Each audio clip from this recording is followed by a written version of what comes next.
여러분 안녕하십니까? 9월 25일 수요일 아침입니다. 출발 딜사이트 시작합니다. 황명석입니다. 뉴욕 증시 최근의 흐름 뭔가 걱정이 없어 보이는 듯한 느낌입니다. 금리도 인하된 데다가 간밤에는 사실 소비자 심리 지수가 좀 부진하게 나오면서 불안한 모습이 나올 뻔했는데 거기서 이제 또 중국이라는 뜬금없는 이슈가 또 터지면서 중국 이슈 사실 어제 국내 증시에도 일부 영향을 줬었죠. 중국의 금리 인하를 비롯한 대규모 경기 부양책이 미국 증시에도 긍정적인 영향을 같이 불어다주는 모습이었습니다. 이런저런 퍼즐들이 하나씩 맞춰지면서 뭔가 완성되는 그림을 계속 보여주고 있는 것 같은데 이 상황에서 조금 그래도 걸리는 부분은 없는지 한번 체크해보고 넘어가야겠죠. 브리핑 뉴욕 출발하겠습니다.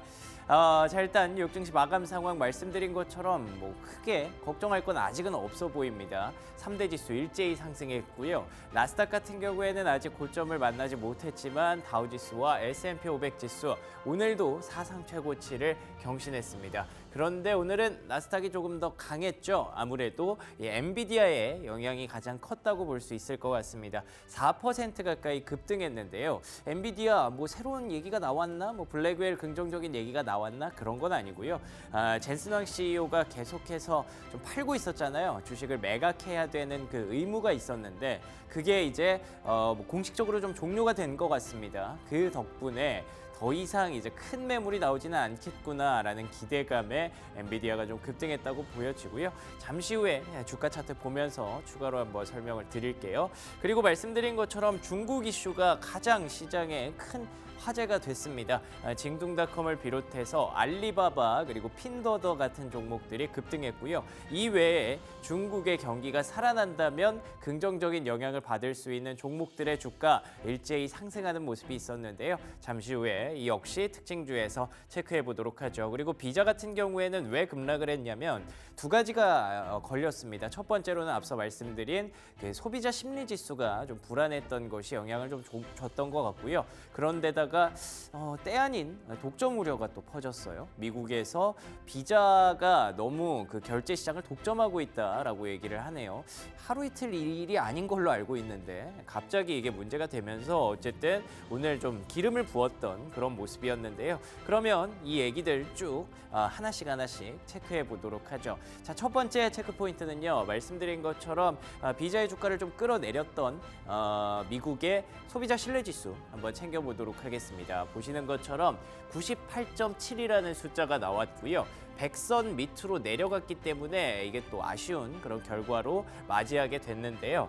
예상치가 보시는 것처럼 103은 넘었었거든요. 100 위쪽에 있었는데 98.7까지 내려왔기 때문에 조금은 부담스러운 그런 소비 심리 지수가 됐습니다. 안 그래도 경기 둔화, 경기 침체를 걱정하고 있는 목소리가 좀 없지 않은데 지금 상황에서 약간 아쉬운 결과가 나왔다고 볼 수 있을 것 같고요. 세부적인 내용들을 좀 살펴봤거든요. 다음 장 넘겨주시면 이게 가계에다가 현재 심리가 어떻습니까? 라고 물어보는 거기 때문에 요 세부적인 지표들이 많이 나와 있더라고요. 그래서 그 가계, 그러니까 제가 말씀드리는 건 여입니다. 가계.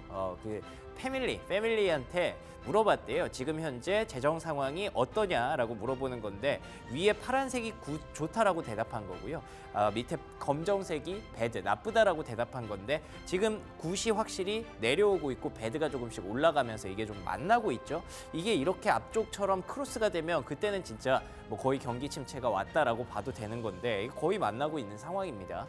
그런데다가 지금 상황은 저렇고 앞으로 6개월 동안은 어떨 것 같아? 라고 물어봤을 때 최근에는 그래도 금리 인하에 대한 기대감이 살아나서 그런지 좀 더 좋아질 것 같다가 높아졌었거든요. 그런데 다시 월스 쪽으로 올라오는 모습이 좀 눈에 띕니다. 이걸 걱정하는 대표적인 이유를 가장 첫 줄에 소개를 했더라고요. 그러니까 잡이라고 얘기를 했는데 고용이라고 해석할 수도 있고 가게 입장에서는 일자리 문제라고 해석하는 게 조금 더 적절하겠죠. 그러니까 안 그래도 매달 첫째 주마다 고용 발표될 때마다 뉴욕 증시 출렁거리잖아요. 그게 자꾸 가계의 어떤 가처분 소득에 소비 심리에 영향을 계속 주고 있나 봅니다. 그래서 다음 장 넘겨주시면요.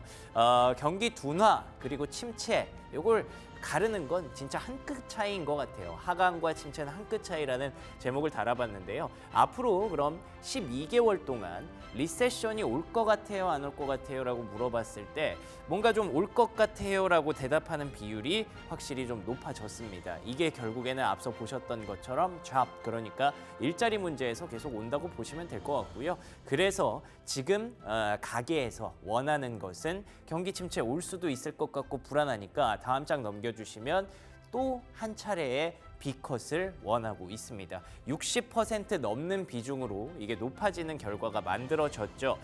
글쎄요, 모르겠습니다.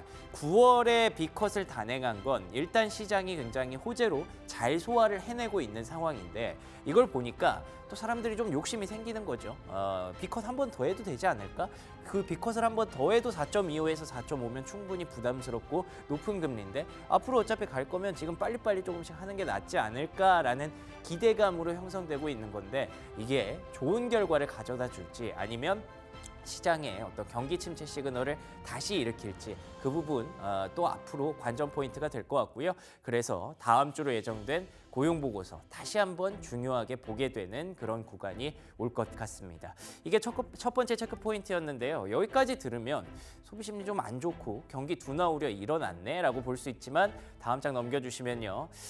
중국 이슈가 이 모든 걸 삼켜줬습니다. 일각에서 이런 얘기를 쓰더라고요. 경기 부양에 대한 바주카포를 발사했다. 얼마나 강력했길래 바주카포라고 얘기를 할까 봤더니요.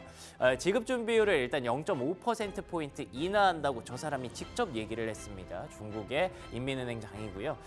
그렇게 되면 유동성 1조 위안이 투입될 것이다 라고 저 사람이 또 직접 얘기했습니다. 이거 분석한 게 아니라 얘기를 한 거기 때문에 오피셜리하게 말한 거기 때문에 중국에서 뭐 오피셜리하게 말하는 건 정말 진짜 오피셜해야 말할 수 있는 거거든요. 그렇기 때문에 이거는 이제 확정적이라고 보시면 될 것 같고요. 이와 동시에 영래포 금리도 떨구고 주택 대출 금리도 떨어뜨려서 앞으로 금리 인하를 뭔가 좀 미국의 B컷을 기다렸다는 듯이 강력한 바주카포를 발사했습니다. 이뿐만이 아니라 기업들에 대한 어떤 긍정적인 부분도 있었어요. 자사주 매입, M&A 이런 것들을 할 수 있게 대출을 확대해 주겠다라고까지 열어준 걸 보면 중국이 확실히 경기 부담 그리고 부동산 우려, 중국 증시에 대한 침체 이런 것들을 다 알고는 있었는데 쉽게 하지는 못했겠죠. 왜냐하면 위안화와 달러와의 격차가 너무 크게 벌어지고 있으니까 달러는 계속 고점인데 위안화만 계속 떨구면 이거는 투자 심리, 외국인들의 투자가 계속 미국 쪽으로 흘러들어갈 수밖에 없으니까 그런데 미국이 B컷을 했고 앞으로도 B컷에 대한 목소리가 높아지는 과정에서 중국이 뭔가 자신 있게 이제는 카드를 좀 꺼낸 것 같습니다. 그러면 중국 증시 어제 급등했던데 계속 투자를 해야 될까요? 다음 장 넘겨주시면 첫 번째 힌트는 여기서 한번 찾아볼 수가 있을 것 같습니다. 역시나 국제유가죠. 국제유가가 중국이 이렇게 좋아진다라고 하면 바로 반응하는 상품 가격입니다. 그런데 오르다가 약간 좀 목에 걸렸죠. 이 부분이 제가 좀 궁금해서 여러 가지 자료들을 좀 찾아봤거든요. 다음 장 넘겨주시면요.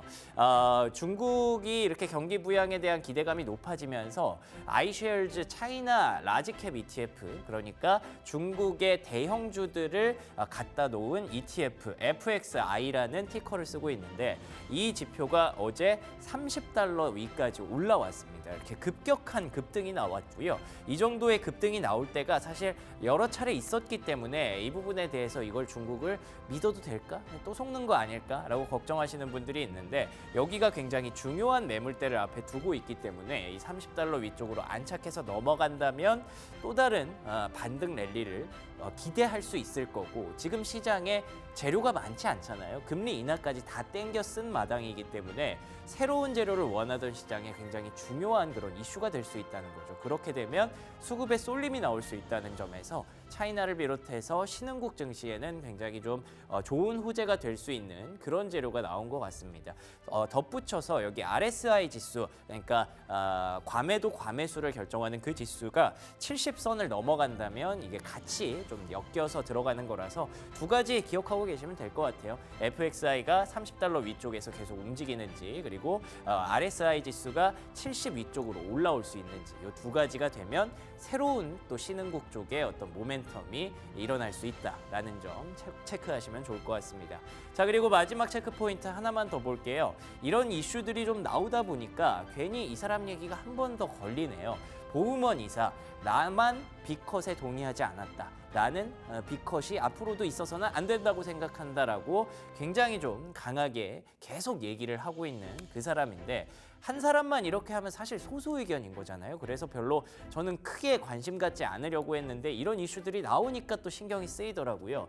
그 이유들을 한번 체크해 봤습니다. 성급한 승리 선언이 안 된다라고 얘기하는 이유가 이렇게 되면 한 번 더 B컷 해주겠지라는 기대감, 막연한 기대감이 시장에 쌓일 수밖에 없고 막연한 기대감은 곧 버블을 만들고 그 버블은 오히려 큰 악재로 돌아올 것이다 라는 걸 걱정하는 거죠.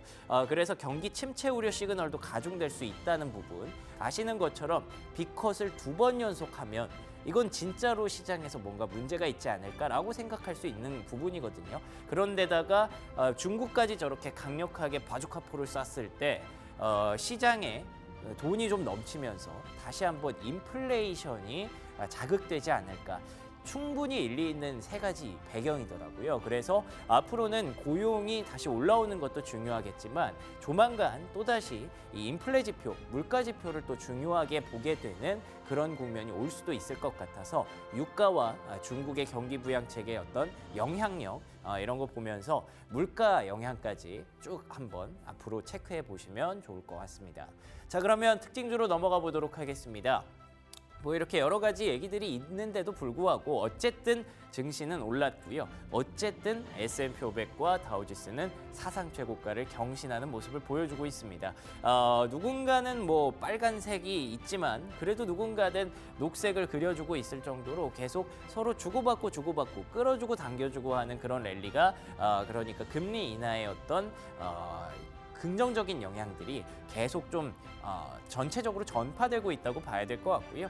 테슬라, 홈디포, 캐터필러 그리고 엔비디아 같은 종목들 한번 살펴보면 좋을 것 같습니다. 이 중에서 첫 번째 종목은 아무래도 엔비디아가 4% 급등했다는 부분이겠죠. 다음 장 넘겨주시면 말씀드린 것처럼 엔비디아의 이제 젠슨 황 CEO가 본인이 팔아야 하는 매각해야 하는 주식을 다 팔았다고 합니다. 그 액수를 보니까 이번에 판 게 9,500억? 뭐 그 정도 된다고 하더라고요. 예.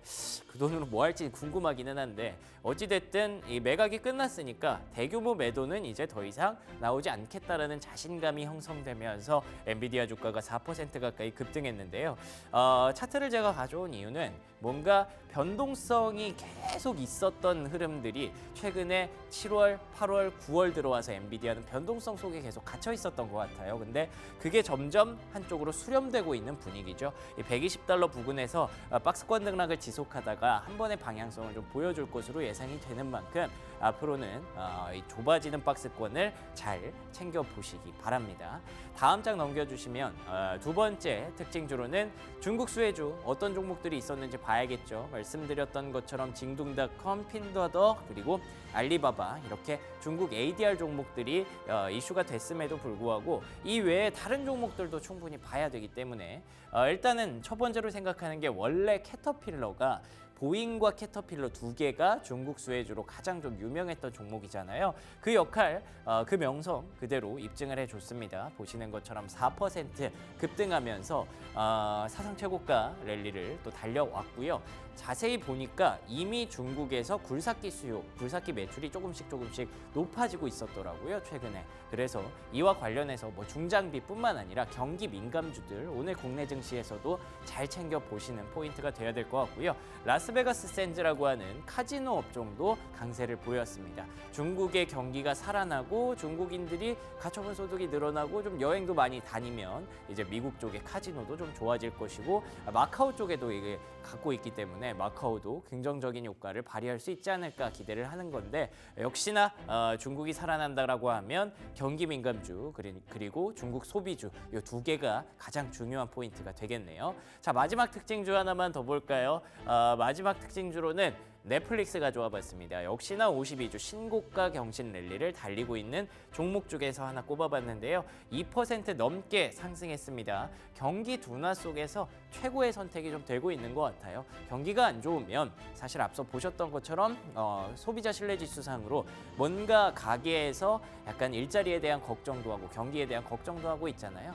그러면 아무래도 소비를 좀 줄이고 집에서 넷플릭스를 본다든지 뭔가 여가 활동을 집안에서 하려는 모습들이 좀 늘어날 가능성이 있기 때문에 그중에서도 가장 베스트, 가장 1등주인 넷플릭스가 이렇게 신고가 랠리를 좀 달리고 있다는 거 참고하시면 좋겠네요. 힌트가 될 수 있을지 궁금하네요.